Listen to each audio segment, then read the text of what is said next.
Buenas tardes, bienvenido a un nuevo programa este miércoles 4 de agosto, acá en la Mesa Social de Padre Hurtado. Nos pueden ver a través de UNETV y de Oveja TV y la página de Facebook de la Mesa de Unidad Social de Padre Hurtado. Hoy con un tremendo invitado, don Benito Aranda, ¿cierto? Mucho Quien gusto. es constituyente del Distrito 12. Acá les voy a leer un poquito la introducción de su perfil y de su vida, y nos acompaña, como siempre, nuestro querido José. ¿Cómo estás, José? Muy contento, como tú, a propósito del invitado con el que Sí. nos honra en este momento. Sí, Benito, yo voy a hacer una pequeña introducción de lo que ha sido tu trayectoria para que después nos salude nuestro querido público del Distrito 14. Nuestro querido Benito Aranda Ferrán es de profesión psicólogo, ¿cierto? Y tiene un doctorado en sociología, vive en la comuna de La Pintana y ha participado y presidido una serie de fundaciones muy importantes en Chile y a nivel latinoamericano, como es el Hogar de Cristo, y donde también trabajó en América Solidaria, ¿cierto? Y que tiene que ver con los derechos de la infancia y la adolescencia, puesto que dejó ahora en el mes de junio para dedicarse de lleno a la constituyente. Benito, ¿cómo estás? Muchas gracias, Andrea, muchas gracias, José. Es un agrado estar con ustedes y cuando me invitaron inmediatamente dije que sí. Me costó de repente buscar un día, pero bueno, quiero mucho Padre Hurtado, tengo muchos recuerdos ahí, mucha gente, ¿no es cierto?, conocida de familias, así que muchos saludos también por allá por la comunidad, pues gracias. Muchas gracias, Benito, por aceptar nuestra invitación. Nosotros somos una humilde mesa de unidad social que se constituyó netamente para trabajar posterior al estallido social, ¿cierto? En donde se están tratando todos estos temas y que trabaja en fin de la constituyente y de que nuestros ciudadanos comunes y corrientes, ciudadanos a pie, como nosotros lo hemos definido en nuestro programa, tengan conocimiento de todo lo que se está haciendo y todo lo que se proyecta para la constituyente. Entonces, por eso para nosotros es muy importante tu presencia acá. Y es importante también tu presencia para la gente, que espera que no solo se comuniquen a través de los medios de comunicación principales, ¿cierto?, sino que estos medios alternativos igual sirven de mucho para las comunidades, pequeñas como la nuestra. Benito, cuéntame, ¿por qué quisiste ser constituyente?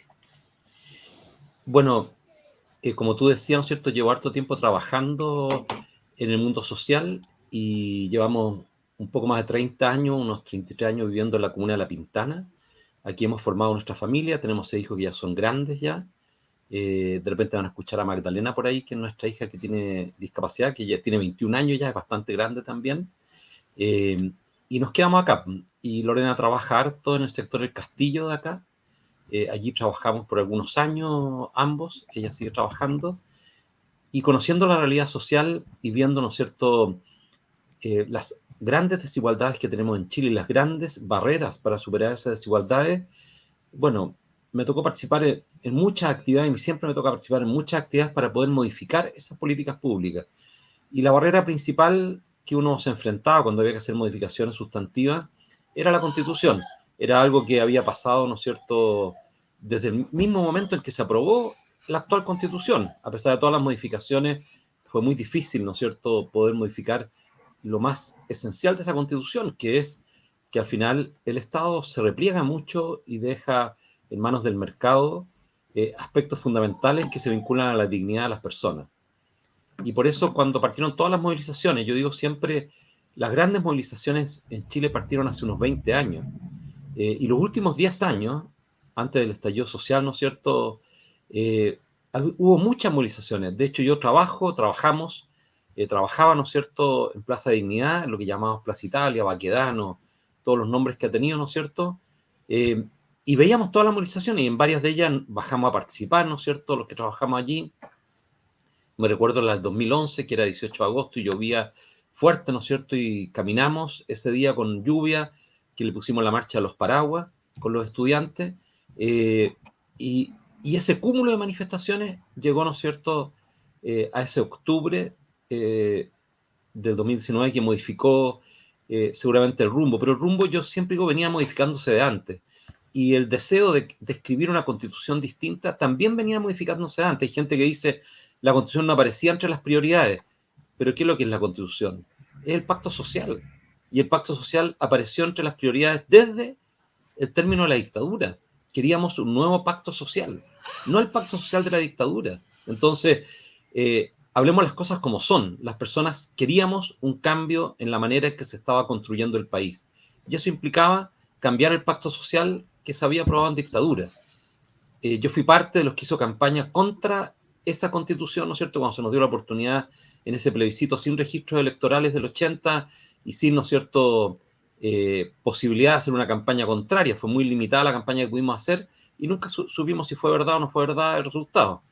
Pero la verdad es que ese resultado en plena dictadura, o sea, tú dices, no se puede construir una constitución en dictadura. Es muy difícil hoy día, con el nivel, ¿no es cierto?, de los ciudadanos, de conocimiento, de implicación.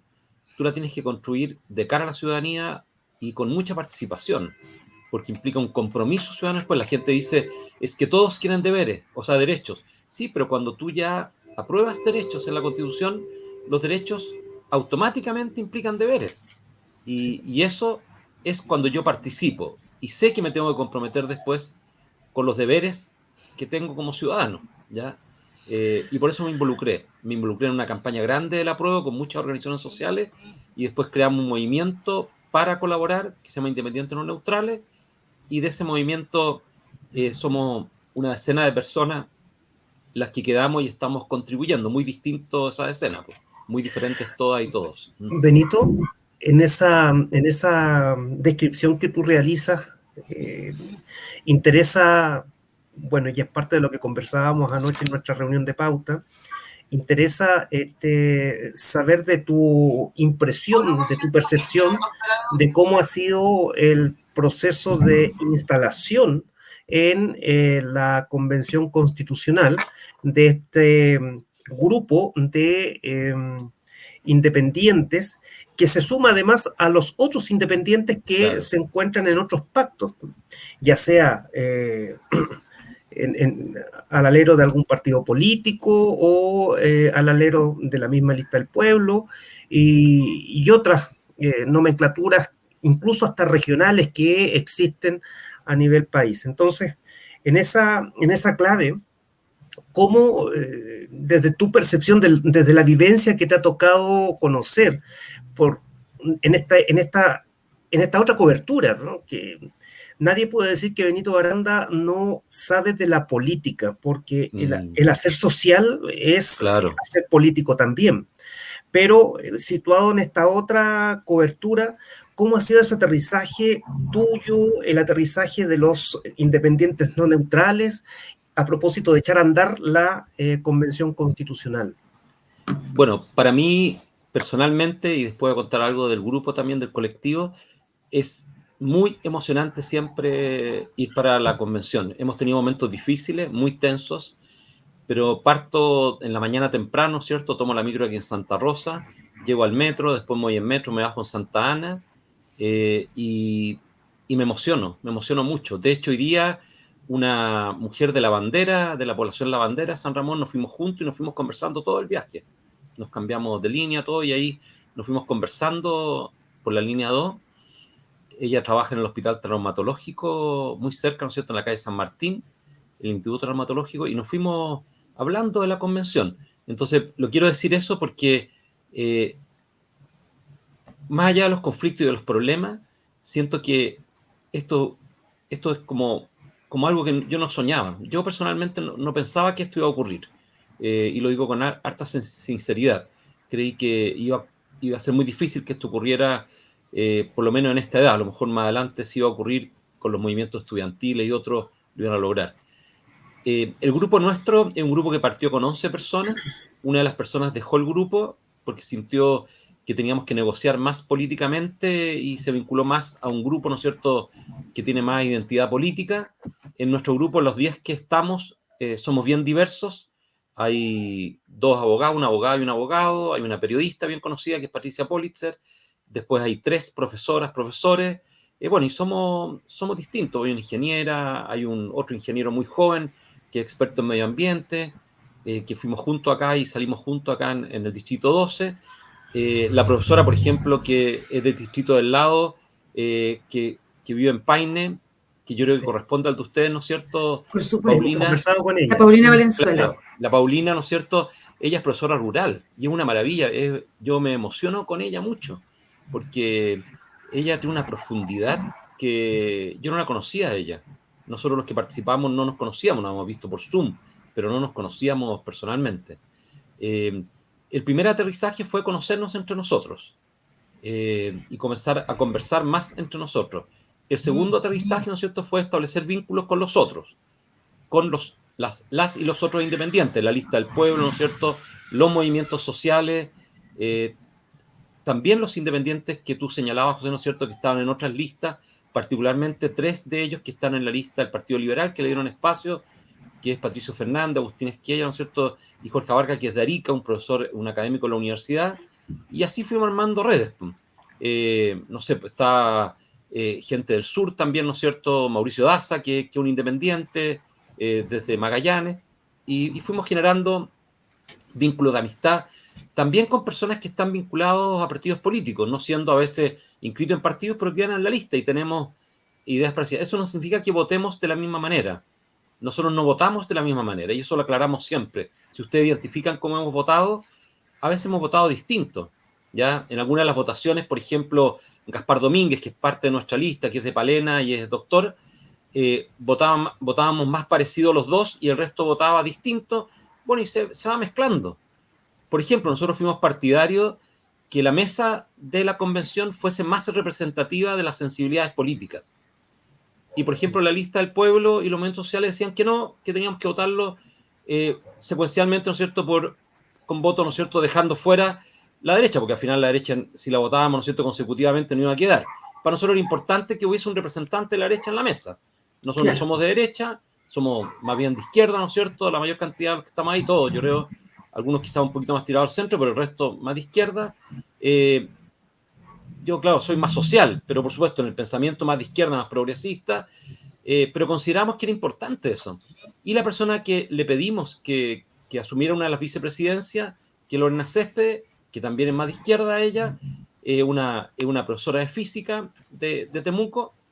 Bueno, ella logró 21 patrocinios para ser vicepresidenta y después aceptó 6 patrocinios de lo que ella llama la derecha del apruebo, ¿ya? Y esos 6 patrocinios se los pasaron. Ella quedó como vicepresidenta con 27 patrocinios. Y a algunas personas le pueden molestado eso, pero tú sabes que no le molesta tanto. Nosotros, por ejemplo, a las personas cercanas nuestras, a la lista del pueblo, con los que tenemos mayor vínculo de amistad, que son varios, ya hay varias de ellos, ellos no entienden que así. De hecho, 2 personas de la lista del pueblo estaban ahí también entre los que le dieron patrocinio. Había gente de izquierda a mí que le dio patrocinio. Entonces, el tercer momento, después del momento de conocernos, de conocer a los otros movimientos, es el momento de establecer vínculos y alianzas para poder ir armando una convención que nos permita dialogar entre todas y todos. Y yo quiero terminar con que hoy día los pueblos del norte de Chile, los pueblos originarios, nos hicieron una ceremonia religiosa dedicada, ¿no es cierto?, a la tierra, a la Pachamama, que fue maravillosa. En este mes, ¿no es cierto?, que ellos consideran que el mes donde la tierra vuelve a florecer, en el mes de agosto, bueno, hicieron una ceremonia a mediodía, una larga ceremonia con otros colectivos también, y que estábamos todos y todas, y fue muy emocionante. Y yo pensaba y meditaba, esto no hubiese sido posible si no hubiésemos estado buscando el encontrarnos entre todos y entre todas. Y ya en las comisiones, como ya estamos trabajando en las 8 comisiones, bueno, ahí hemos tenido tensiones, pero las hemos tenido que resolver con buenos argumentos, porque ahí sí que no podemos tirarnos una pachotada, sino que tenemos que trabajar. Tenemos muy poquitos días para poder trabajar. Entonces, hemos avanzado muy bien. Entonces, en el proceso que estamos ahora, yo creo que es el aprender a trabajar juntas y juntos, que es muy importante para lo que va a venir después, que van a ser las discusiones sustantivas. ¿Me permite? Por supuesto, José, adelante. Nuestra conductora.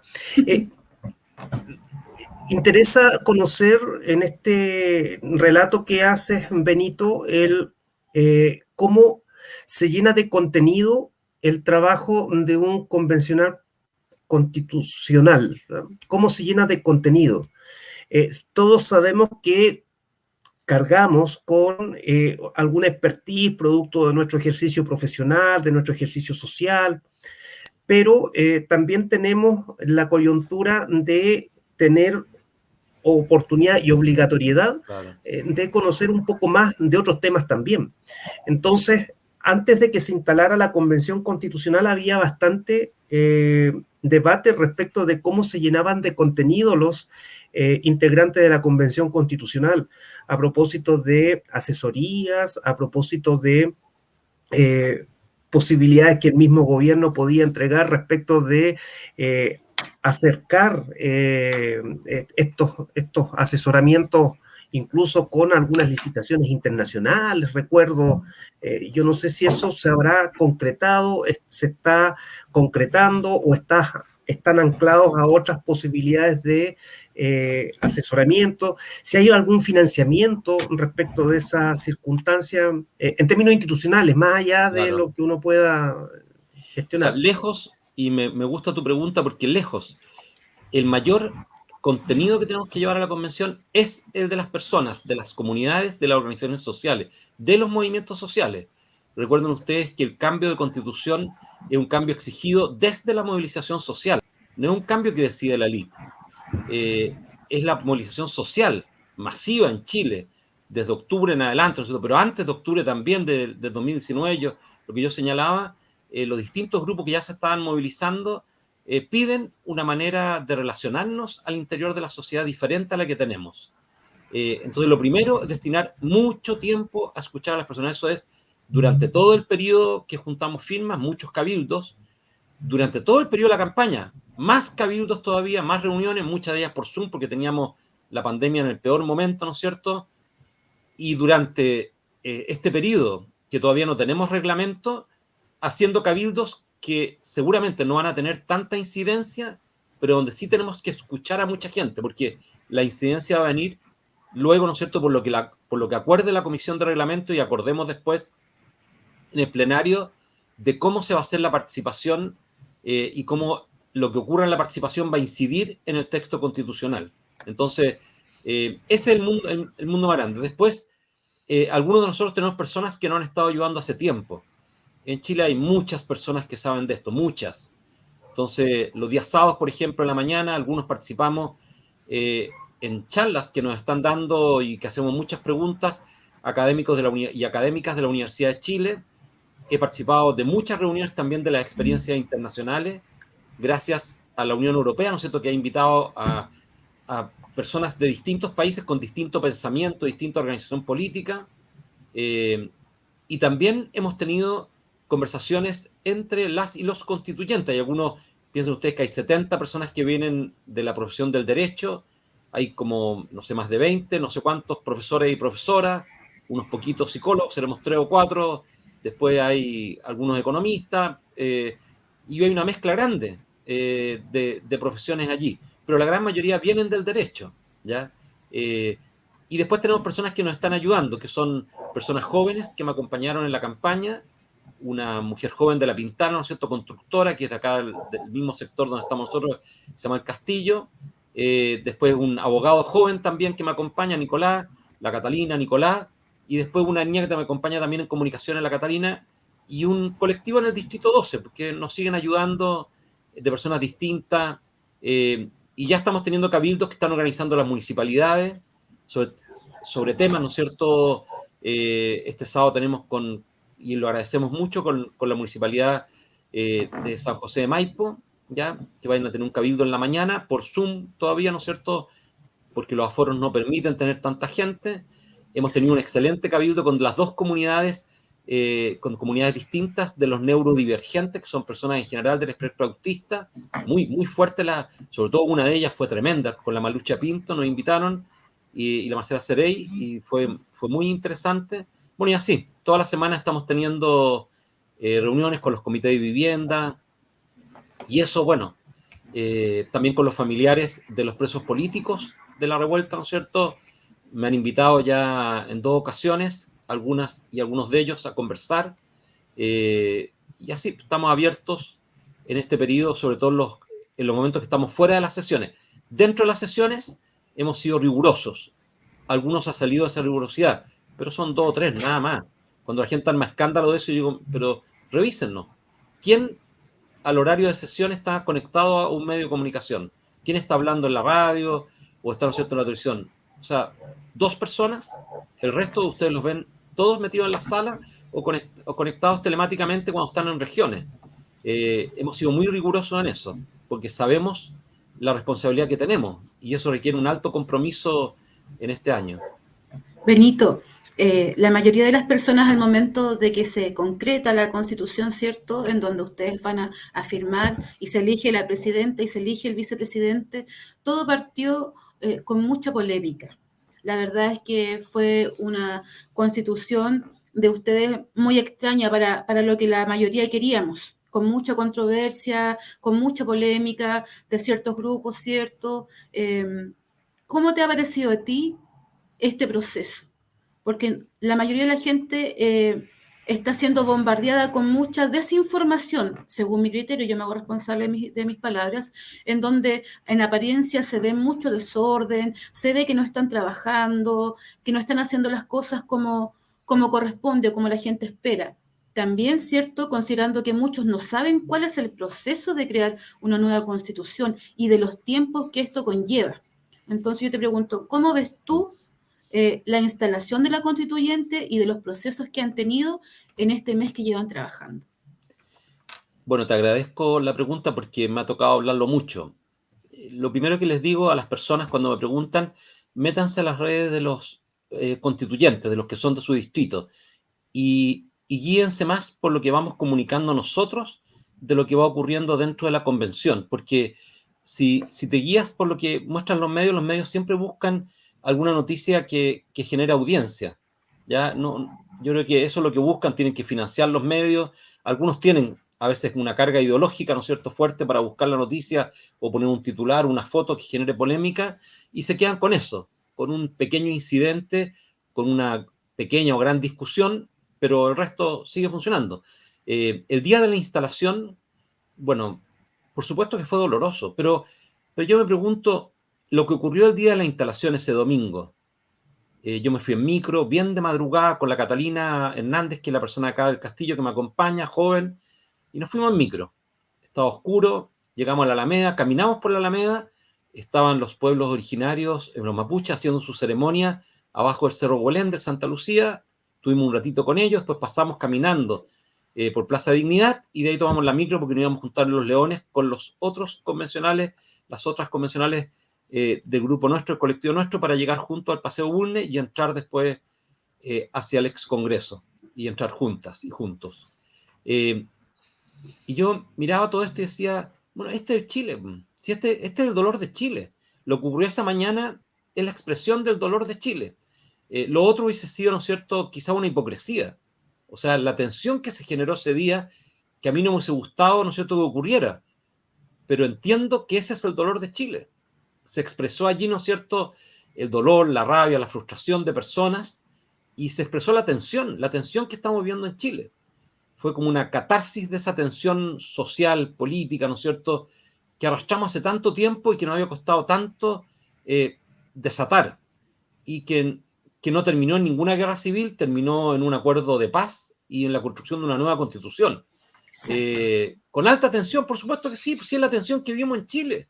No la podemos seguir escondiendo bajo la alfombra, que era como un hábito chileno, ¿no es cierto?, que los problemas los escondíamos y decíamos, no, seamos bien, si mañana va a cambiar la realidad, y no cambiaba la realidad. Claro. ¿Ya? Bueno, entonces, a partir de eso, la celeridad con que hemos avanzado comparado con otros procesos de asamblea, convenciones constitucionales, es muy grande. Piensa que ese mismo día elegimos a Elisa Loncón como presidenta, a Jaime Baza como vicepresidente. Al otro día íbamos a sesionar y no teníamos salas, no funcionaba. El martes tampoco funcionaba. Y al final logramos, gracias a los trabajadores del Estado de Chile, a los trabajadores permanentes del Estado de Chile, particularmente el Parlamento, ¿no es cierto?, que se vinieron desde Valparaíso a trabajar con nosotros, todos los del ex Congreso, que son del Parlamento, que están en Santiago, nos ayudaron a funcionar el día miércoles.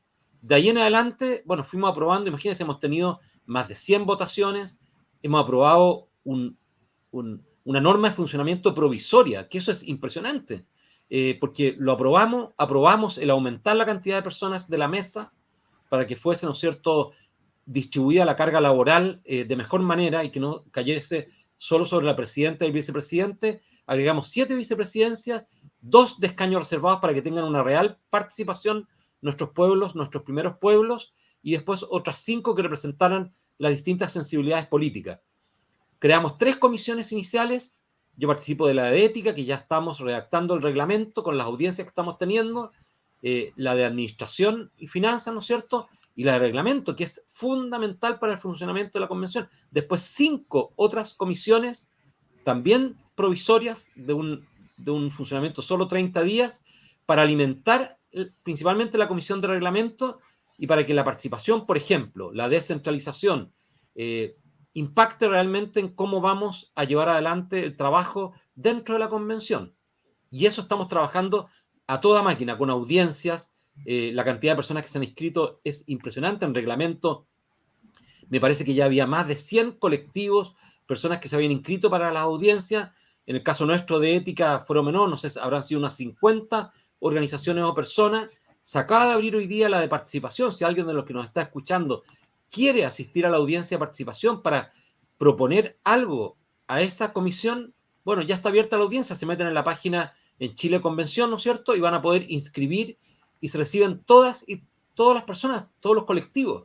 Ya varios colectivos territoriales nos fueron a hablar a nosotros, y colectivos feministas, por ejemplo, de cómo es construir un reglamento que respete la dignidad de todos los que estamos en la convención y también nos permita tener un adecuado comportamiento fuera de la convención. Eso es todo lo que hemos hecho, y yo creo que yo, por lo menos, que me ha tocado trabajar mucho en muchos lugares y en comisiones también, yo considero que la intensidad, yo no podría realizar otro trabajo hoy día.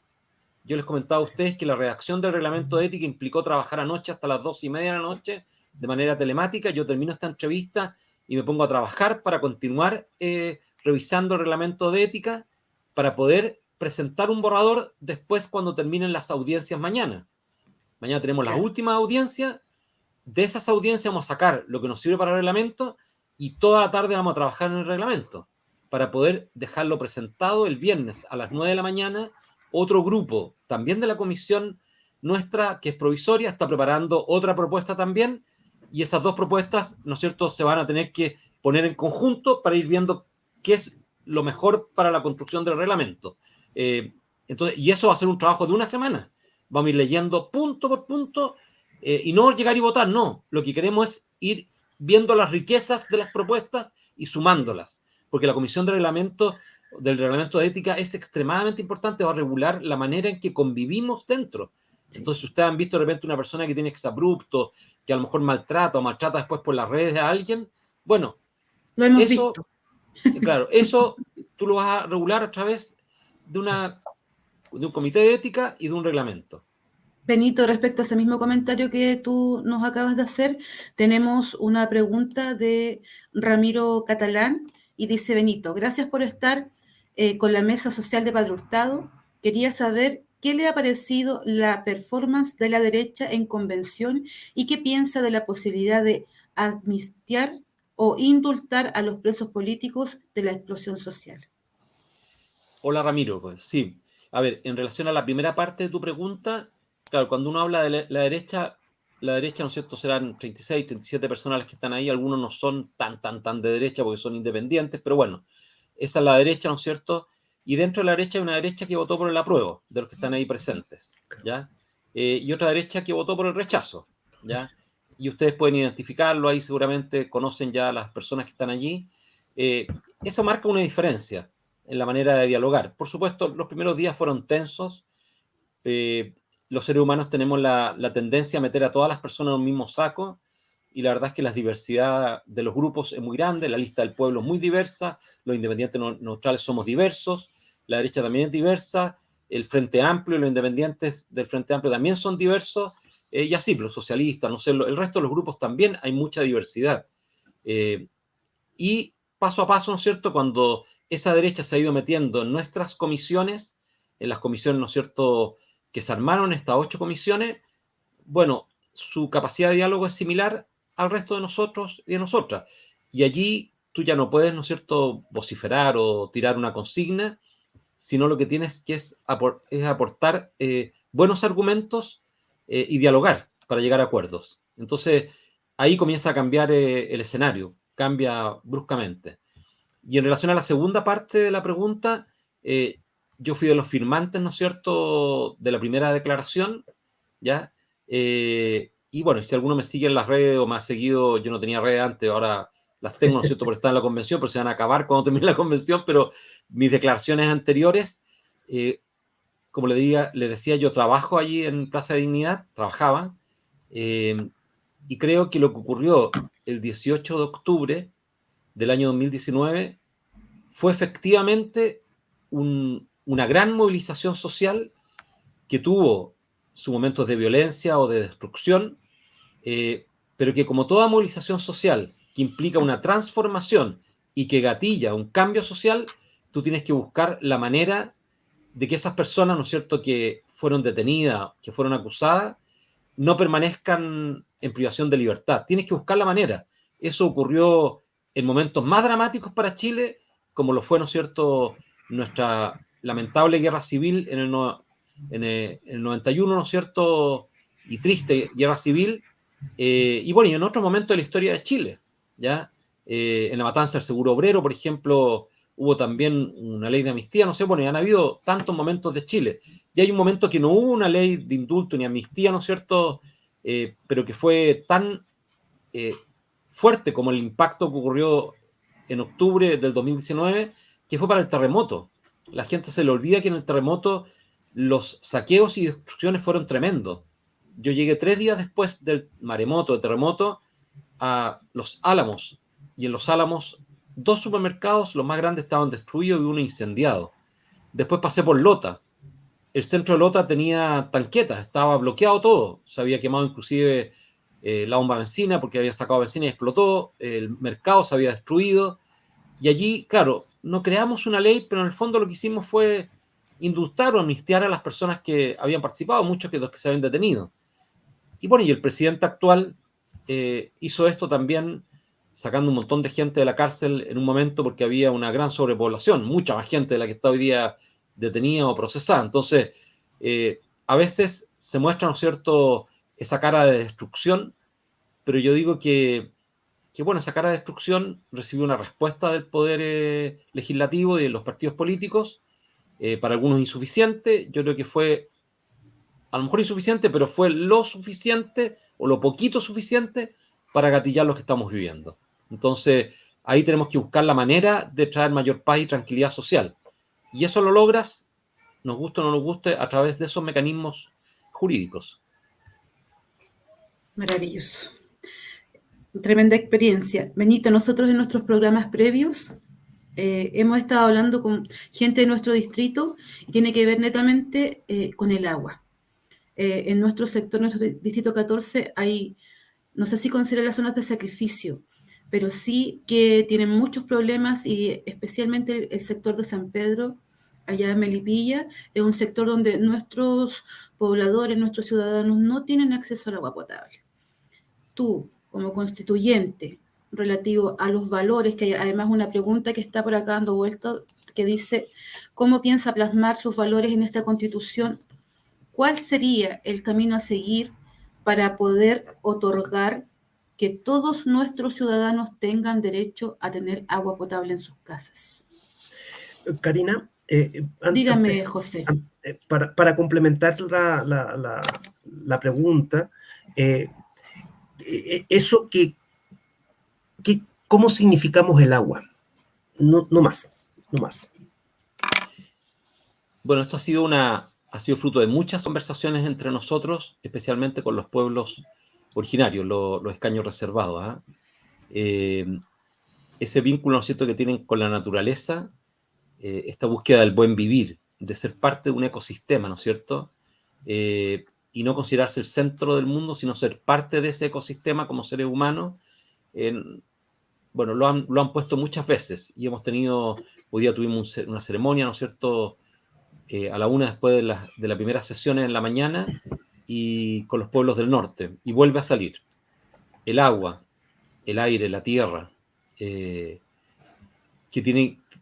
es un bien para todos nosotros. No es un recurso natural, es un bien para todos nosotros. No es un recurso que yo tengo que explotar, sino que es un bien que tiene esa propiedad colectiva como todo bien, y tiene también ese cuidado colectivo como todo bien que es de uso público, ¿no es cierto?, y que nos tiene que favorecer a todas y a todos, y no solamente a un grupo de personas. Entonces, sin lugar a duda, más allá de la reforma que ha hecho el Parlamento en relación al Código de Agua y que han estado preocupados producto de la sequía, el agua, bueno, no sé si la palabra correcta es que tiene que volver, sino que tiene que ser de propiedad de toda la ciudadanía. Y eso implica, ¿no es cierto?, que tiene que privilegiarse, priorizarse, ¿no es cierto?, esa agua para beber, ¿ya? Sí, disculpa, Benito, en esa línea reflexionábamos anoche en nuestra reunión de pauta que en esta definición de principio que tú estás explicitando, era interesante también conectarlo con el rol que debiese tener el Estado respecto de cómo aterrizar la dimensión del agua. Y allí también instalábamos la idea de considerarla quizás un recurso natural, sin perjuicio de lo que tú estás consignando, pero un recurso nacional estratégico, y no solamente estratégico en términos de la industrialización, no solamente estratégico en términos de el saneamiento de las aguas servidas, no, estratégico también para la vida, ¿no? Para la vida del cotidiano. Los APR que hemos trabajado acá nosotros también, que ya lo consignaba la Karina. Entonces, en esa línea, ¿tú crees también que hay un deber que debiese... Claro, sin lugar a dudas, pues, José, porque al final la crisis que estamos viendo, que va a permanecer especialmente en nuestro territorio metropolitano, y se dice que hasta Temuco, ¿no es cierto?, en el futuro, por los estudios que hay de la desertificación, de la escasez de agua, bueno, implica que es estratégico, lejos, o sea, por supuesto que sí. Claro, yo lo planteaba, ¿no es cierto?, desde el punto de vista de lo que vivimos la ciudad y los ciudadanos. Yo vivo en un sector de campo de La Pintana, en los antiguos huertos familiares, que están justo al lado de la municipalidad, al lado del sector del Castillo. Y en este lugar tenemos derecho a agua. De hecho, yo soy una de las personas de la convención que tiene derecho a agua. Claro, unas milésimas, no sé, 35 milésimas, algo así. No soy una persona que tiene grandes derechos, no soy de los 12 que salieron... No tiene asfaltos. Claro, no soy de los 12 que salieron que tienen mayores propiedades, porque también hay campesinos, también los indígenas del norte tienen esos derechos, o sea, hay harta gente que los tiene. Eso yo creo que uno tiene que renunciar a todos esos derechos y tiene que ser eso regulado por el Estado en relación a las necesidades de la comunidad, ¿ya?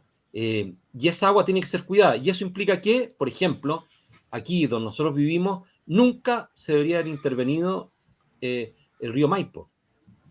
Nunca.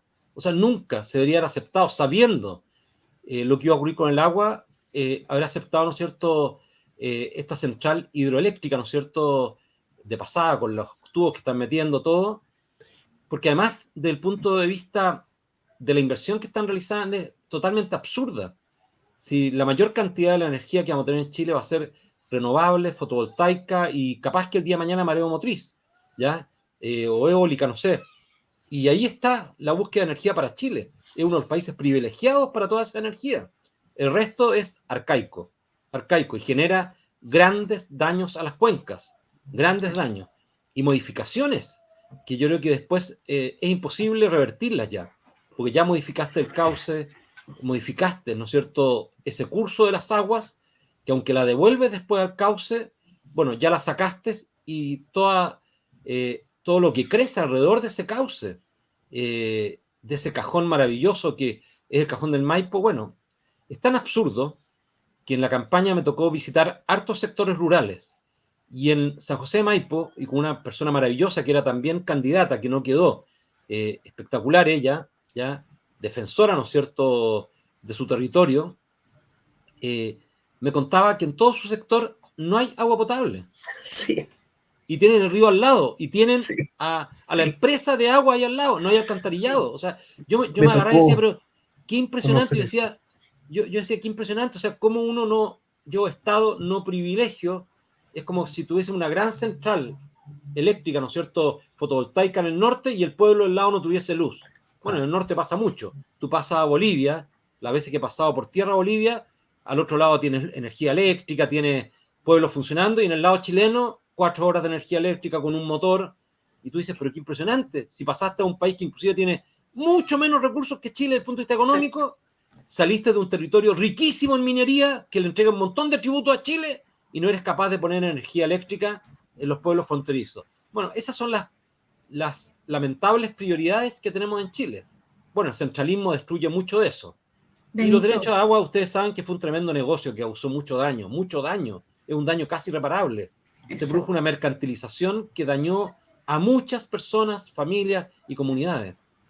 Benito, mira, ya estamos en el minuto 40 de nuestro programa, como sabemos que tienes un compromiso posterior a nuestro. La última pregunta para ya cerrar es, ¿cómo tú vas a plasmar en la Constitución los temas que para ti como candidato constituyente le prometiste a la gente en tu distrito? Bueno, el tema en el cual me he implicado más en mi vida es cómo construimos nuestra convivencia dentro de las ciudades. Y como la hemos construido a base de guetos, y hemos generado estos guetos habitacionales terribles, ¿no es cierto?, con grandes dolores para las personas, uno de los compromisos más grandes que tengo es que el derecho a vivienda y a la ciudad quede contemplado en la nueva Constitución. Y ese derecho a la vivienda y a la ciudad implica el que efectivamente tengamos en la Constitución explicitado y con un acento fuerte la función social del suelo. No solamente tú requieres vivienda, requieres una vivienda incluida dentro de la ciudad, incluida en un barrio, no en un gueto, no en la periferia de las ciudades. Ese es uno de mis mayores compromisos con los comités de vivienda, con los allegados, sabiendo ellas y ellos que esto no se va a lograr ahora, ellos no lo van a vivir, lo vivirán los hijos, las hijas, los nietos, si es que lo vamos construyendo desde ahora, porque la Constitución no te impacta en lo inmediato, en algunas pocas cosas, te va a impactar más en el mediano y largo plazo, como ocurrió con esta Constitución también que estamos viviendo ahora. Lo segundo, ¿no es cierto?, es el agua, el alcantarillado, el uso del agua. En Pirque hay varias comunidades que no tienen, por ejemplo, alcantarillado, varias comunidades rurales grandes, con muchas casas. Bueno, todo eso también es el cuidado de nuestro medio ambiente. Yo soy parte, ¿no es cierto?, de esta cuenca del Maipo, estoy metido aquí en La Pintana, en estas tierras. Yo siembro, llegué hoy día a regar, no tenemos el canal, pero yo reciclo toda el agua de la casa, ¿ya?, salvo la del WC, pero el resto la reciclo y la ocupo para regar, porque no hay agua. Hoy día no está corriendo agua, están limpiando los canales, y bueno, y seguramente va a haber muy poca agua este año, ¿ya?, para poder regar, del agua que viene, ¿no es cierto?, desde el cajón. Y lo tercero, ¿no es cierto?, es que efectivamente los derechos de las personas mayores, de los niños, niñas y adolescentes, de las personas que tienen discapacidad, pasen a ser privilegiados por esta nueva Constitución. Y eso se llama ponerlos como titulares de derecho. Titulares de derecho. No ha costado mucho, a pesar de que hemos firmado, ¿no es cierto?, acuerdos internacionales, que esos acuerdos pasen a ser constitutivos de nuestra legislación y de nuestras instituciones, ¿ya? Bueno, y para finalizar, por supuesto, creo firmemente y he trabajado hace mucho tiempo por el reconocimiento de nuestros pueblos, de nuestros primeros pueblos. Creo en un Estado plurinacional. Mucha gente se asusta cuando digo esto porque cree que se va a dividir el país. ¿Qué se va a dividir? Si el país ya está dividido hace mucho tiempo, somos muchas naciones. Hoy día entramos a la convención y entramos pasando por todas las banderas, que era lo que nosotros habíamos pedido para la inauguración de la convención y que el gobierno no quiso, se rehusó. Bueno, hoy día Elisa Loncón y Jaime Bazán hicieron eso, pusieron todas nuestras banderas, de los pueblos originarios y de todas las regiones de Chile. Y allí a la entrada pasamos en el medio de esta bandera. Y además es pluricultural, tenemos muchas culturas y ricas culturas en nuestro país, y esas las tenemos que reconocer. En la ceremonia, por ejemplo, veíamos, y después nos tocó también en uno de los diálogos que tuvimos hoy día en la Comisión de Ética, se está recuperando en la comunidad Licanantay, nosotros que en la comunidad tacameña, se está recuperando el Kunza, una lengua muerta que la recuperó gente de la universidad ya en Antofagasta, de la Católica o de de Antofagasta, y que hoy día ya las personas han comenzado a hablar ese idioma, su lengua. Bueno, todo eso lo tenemos que reconocer y cambiar la forma de gobierno. Yo voy a trabajar y me voy a sacar la mugre para que el presidente o la presidenta no tengan todo el poder que tienen. Ojalá lleguemos a tener un sistema parlamentario donde no endiosemos a esta persona y que poco menos que le ponemos la corona de rey y vienen reyes de otras partes del mundo. Cuando asumen estas personas, como acaba de ocurrir en Perú, lo encuentro insólito. Sí. Si un primer ministro que tiene una función y ese primer ministro termina la función cuando es incapaz de gobernar nomás. Y hacerlo más como corresponde, una tarea que tienes, pero no eres ningún rey ni ninguna persona privilegiada, no eres la excelencia. Lo que me ha cargado siempre desde chico es que una persona liga en excelencia. ¿Y por qué no es excelencia una señora acá al lado del castillo, que es amiga nuestra? Está en excelencia con el presidente de la República. Bueno, eso vamos a trabajar arduamente muchas y muchos de nosotros para cambiarlo. Ya está terminando, así que muchas gracias. Muchas gracias, Benito, por acompañarnos. José, muchas gracias por acompañarnos en este programa. Tenemos un saludo de Camila Guerrero que dice: gracias, Benito, por informar cómo podemos participar de la convención, y saludos a don José. Aprovechar de repetir, ¿cierto?, lo que dijo Benito, que podían ir a Chile Convención para que se pudieran inscribir quienes quisieran participar en estas comisiones para dar sus aportes para el reglamento. Un abrazo, chiquillos, cuídense mucho. Solo indicar que merece un bis Benito Baranda, producto de 10.000 preguntas que quedaron en el tintero. Sí, Ya. claro, muchas preguntas, Benito, así que cuando tenga un tiempito, vuelve a acompañarnos, por favor. Muy bien, pues. Mucho, Muchas nos gracias. pueden ver Chao. en UTV Oveja TV. Chao. Adiós, gracias, que le vaya bien. Gracias.